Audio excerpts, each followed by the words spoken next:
It's time now for Countywide, a special presentation of Yavapai Broadcasting News. Join Paul David and Kyle Benedict as they talk with our community's leaders, newsmakers, and people in the know. You'll hear about the hot topics that affect all our lives in Yavapai County. And now here's today's Countywide.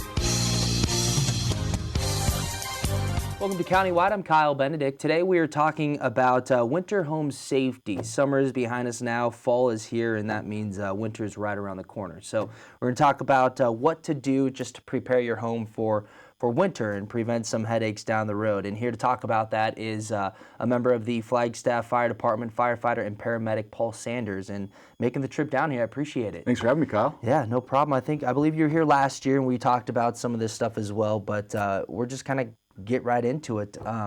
What are some of the, when we're talking about winter and especially surrounding homes, what are some of the main issues that you're seeing with homes in the winter? What are some of the calls that you respond to there? Well, you already kind of started hitting on it. Some of the stuff that can cause you a headache would be like our frozen pipe calls, maybe some calls where people are trying to heat their home by unconventional methods. And certainly we find some issues with getting the hydrants and stuff around people's home too, if we have to do that when there's a lot of snow on the ground. And then on top of that, we have the icy conditions where we can have slips, trips, and falls and stuff. Right. So there's a myriad of issues that we face every winter. Do you see an increase in house fires in the winter? Yeah, so we always see a giant spike in heating fires, especially like December, January, and February. And that's from a wide variety of things too. Like I was telling you, some of the unconventional methods people heat their houses. Maybe your chimney hasn't been serviced in a long time, and people start up their wood burning stove and it's clogged up or something, so they smoke out their house. So yeah, anytime that, like you were saying, that cold weather comes around, we always see a spike in calls. Okay, and kind of let's start there on heating your home. Let's start with some of the ways not to heat your house. What are some of the so you wouldn't believe some of the things we see, but we actually do see people that bring a propane barbecue grill into their home, and that's they turn that on in their living room, and that's how they're going to heat their home. And we're certainly not here to make any jabs at anybody for any financial reasons for the ways they heat their home, but safety is always going to be paramount. And so, we want to see your furnace get serviced by a professional technician, and we want to make sure that the filters are clean on it and everything. And whether you heat your house with natural gas or propane, you can have a technician come and make sure that your heating system is going to be serviced and ready to go. And you should be doing that, right about now, right when you're getting ready to start turning on those alternative methods of heating. You certainly wouldn't want to start your oven and leave the oven door down, to heat your home. And so what's some of the reasons for that? What's the reason for that? Well, all that gas from the oven is going to release into your home, and for one, it's a health hazard, and two, it's an explosion hazard, and so that's kind of a no-brainer there too. You don't want to turn gas on in your home for heating in that environment.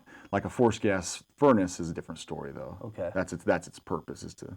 Okay, and so those are some of the things not to do in order to heat your home. But when we're talking about proper ways, wood stoves. Yeah. A lot of people use wood stoves. What are some of the reminders there? Well, like you said, tons of people in Flagstaff, pellet and wood stoves, that's perfectly fine. We see that all the time, and it's a very efficient and safe way to heat your house if it's done correctly. So, you want to call your local fireplace servicing company in town. I know in Flagstaff we have 3 or 4 at least that I can think of off the top of my head. Okay. You want them to come over, and you want to have them get up on your roof and check your whole chimney, all the way from the actual stove or the fireplace insert all the way to the top roof, and make sure that there's no leaks where maybe some of that creosote and some of that stuff you burn off when you burn wood isn't going to leak into the trusses, or maybe send a spark up into your attic and cause a fire. And there are professional technicians that can do that.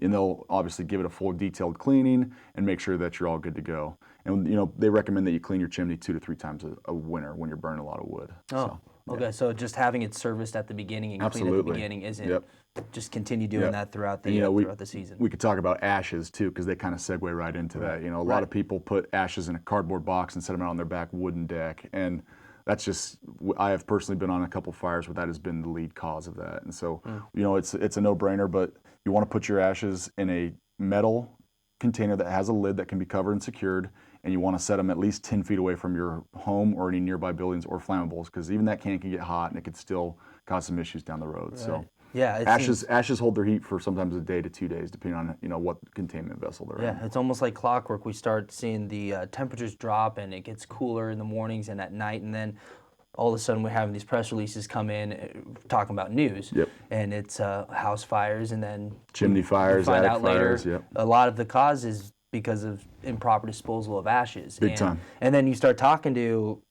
members of the fire department like yourself, and they say, yeah, well, you know, this was a week almost later, days after they set this out there. So, and it's an easy mistake to do. You know, you're cleaning up your ashes. Right. You know, maybe first thing in the morning before you get your kids off to school. You scoop them up, you put them somewhere. You kind of don't think about it, and you set them away. And then maybe you get a call later that your porch burned down or something because you left a box of hot ashes there. It's and I can think of one from last year where somebody had them just right next to their house, and there weren't even flames, but the heat ended up heating up the side of the house, and it caught the home on fire. You'd be surprised how little it takes for ashes to sit there and smolder and do their thing eventually and start a fire. So that's kind of wood stoves, making sure that you're getting, just with any heating appliance, getting it serviced beforehand, making sure it's clean. That is chimneys, wood stoves, all of that stuff. And then improper disposal of ashes, you want to make sure you're actually putting those into a medical container.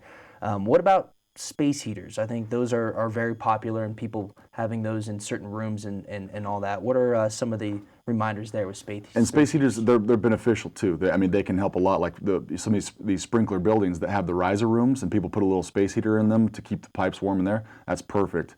What we don't want to see is multiple extension cords in your house. You know, maybe coming from your master bathroom with 3 extension cords all the way to your kitchen with a space heater on the end of it. You know, you don't want to overload an outlet either. You don't want 2 space heaters plugged into one outlet and then maybe another 2 space heaters plugged into the outlet just adjacent to that one. So we like to see 1 space heater plugged into the wall, and it's completely free of combustibles around it. We always recommend at least 3 feet from any space heater of obstructions, from the space heater to any obstructions around. You know, we want a 3-foot ring of clearance around it. And that's just a safe, easy thing to do. Nothing wrong with space heaters whatsoever. They can be efficient. They can help you, maybe if you have a wood-burning fireplace and some of the back bedrooms of your house don't get as warm from the radiant heat. Space heaters are a very common thing, and that's perfectly fine, but you need to have some common sense and some smarts about it, because it can cause an issue. You know, if you set one right by your curtains or your drapes and it sits there and blows hot heat on it all day, and just kind of like the ashes, it sits there, it could get hot and smolder or whatever, and then your curtains catch on fire. So yeah, and you think about it, those are on a lot of times all night. Yeah, absolutely. I mean, you're completely sleeping. Hot, they're hot to the touch, and they could easily set something on fire. So, yeah. Okay. Yep. Well, for more information on this and anything else, flagstaff.az.gov is a great website, and if you go to that website, there's an emergency tab on there. Yep. Okay. And find emergency services and find the Flagstaff Fire Department. There's some tips and. Okay, so flagstaff.az.gov, and there's also great information for anything with winter safety, just home safety in general. That's a great resource. Also, Flagstaff Fire, their Facebook page. You guys put press releases up there, reminders, all this great information up there as well. So we're going to take our first break again, flagstaff.az.gov, for more information about winter home safety or any of the stuff we're talking about today. This is Countywide. We'll be back in a couple minutes.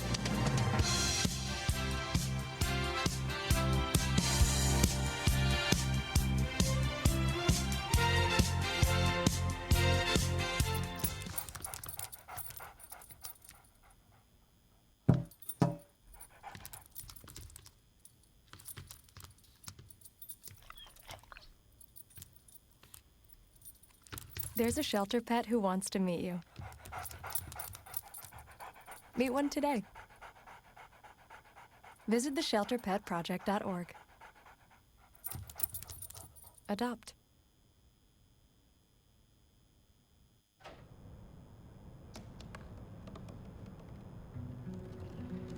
They said I couldn't dream. Called me a piece of trash and swore that's all I'd ever be.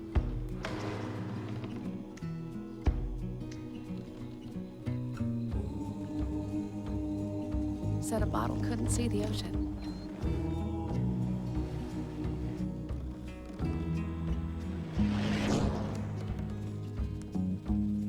Give up. Go back to the dumpster.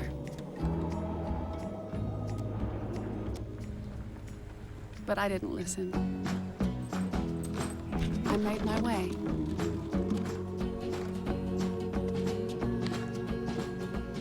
And now, I am what I've always wanted to be.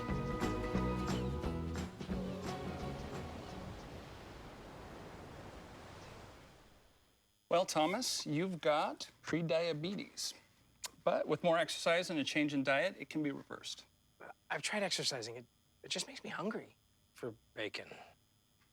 I love bacon, too. And who really likes to exercise? Not me. Me neither. Nobody. So we're good? What? Oh, you still have prediabetes. Big time.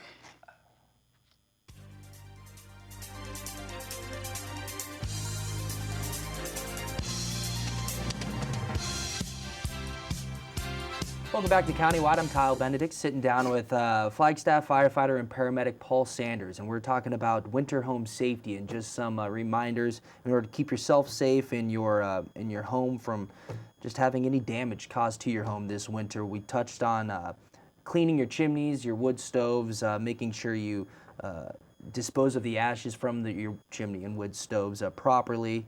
And we touched on space heaters as well, and talking about not overloading outlets with multiple extension cords and keeping those space heaters away from combustible materials. Yep. But there's just heating appliances in general. I think that can pose a really big risk to just your safety and then your homes as well. I mean, we're talking about that's got to be one of the main concerns when it comes to winter safety. Absolutely, and I brought a little fact I want to just share with you, Kyle. Heating equipment is involved in 1 in every 6 reported home fires and 1 in every 5 home fire deaths. So I mean, this is a problem that we've been seeing for years and years and years, not just here in Flagstaff, but as a country, and I'm probably make an argument for the world as well. Where it's cold and people are using alternative methods of heating, so it is a problem. Hopefully, with some of these outreaches and public education, we can start seeing that curve drop a little bit, but it is still a problem. Right.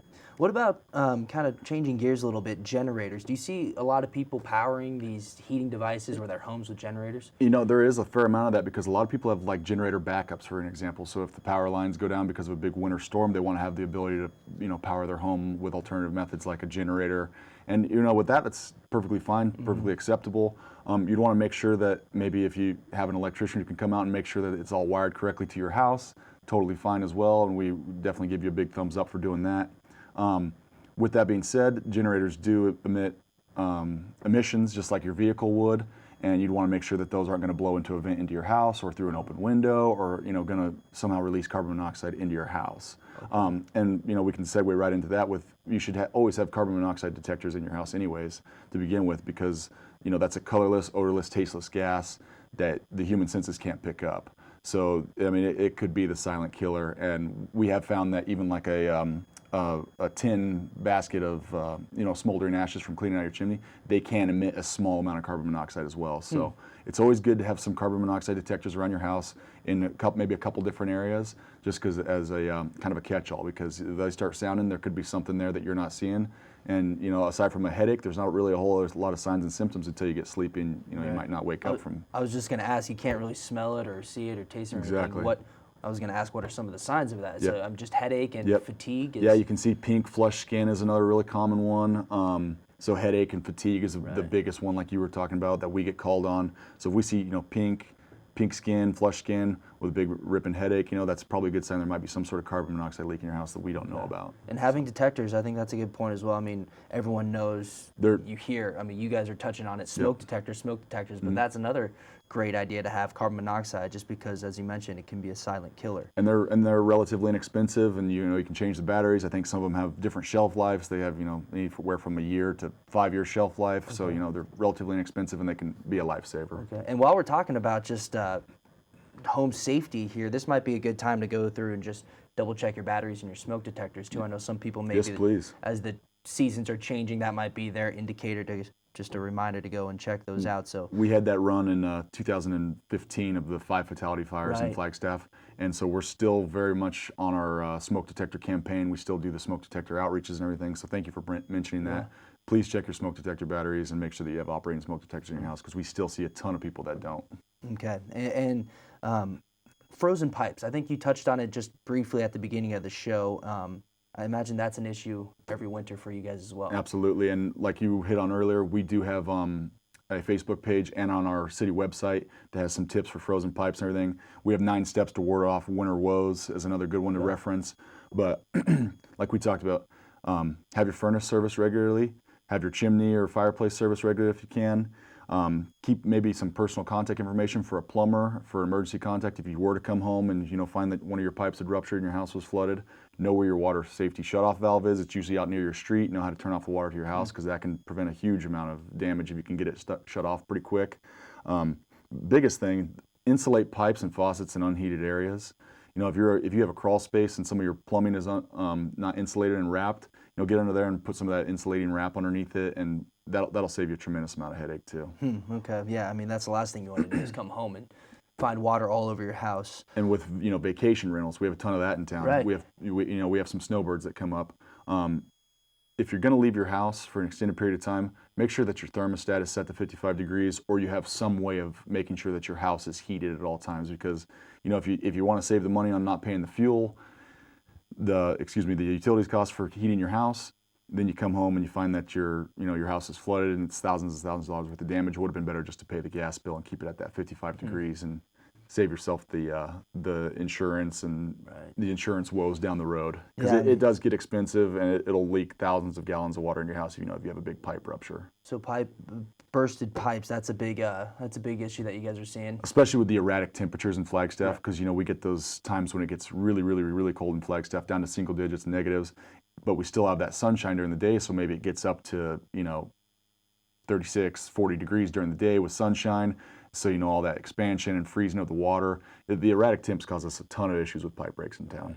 Okay. Especially with sprinkler buildings, big commercial buildings, everything like that. Yeah. What about with snowfall? Talking about that, and hydrants, fire hydrants. Is that the homeowner's responsibility to remove snow from around the hydrants? It is, and you should make it a point to clear around a 3-foot circle around that hydrant. Especially we get big snowstorms in Flagstaff, and they can be up over the top. There are some people that have the little flags that stick from the top of their hydrant up into the air, and that's a big help to us too. But that could be a big problem for us. If we have a fire and we can't find a hydrant nearby, we have a map that tells us where they're at, but if they're buried in snow, we're going to be digging for them. So we see a ton of citizens around the city of Flagstaff that dig a big, nice halo around those hydrants, and maybe some access to it, so we could hook up a hose to it and get water if we had to.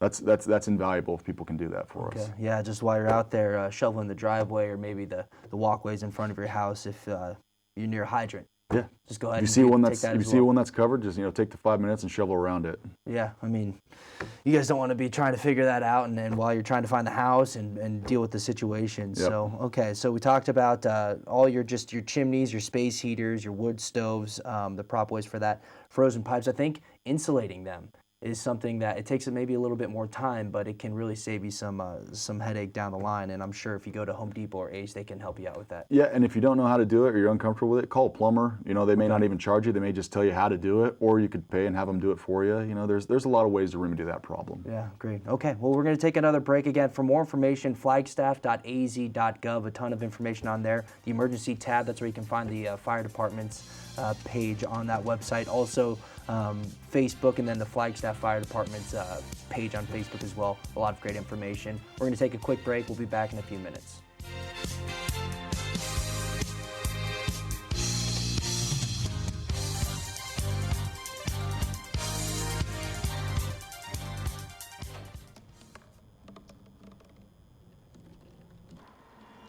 Everybody has a dream.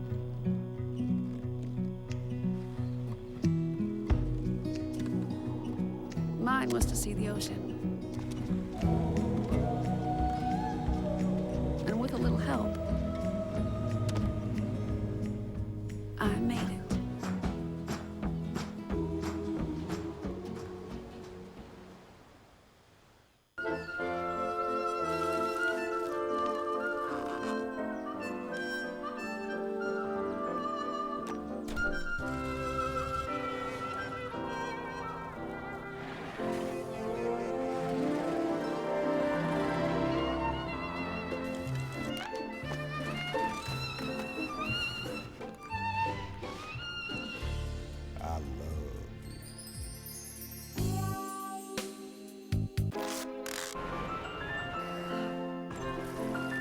Can we get strawberries? Okay.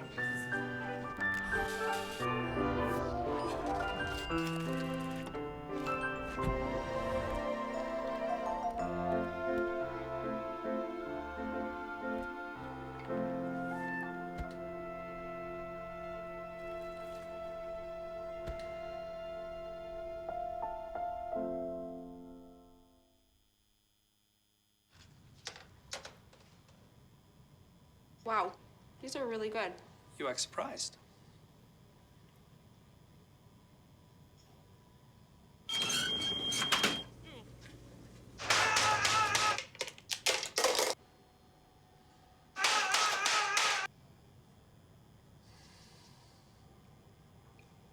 Practice makes perfect. You don't have to be perfect to be a perfect parent. There are thousands of teens in foster care who don't need perfection. They need you.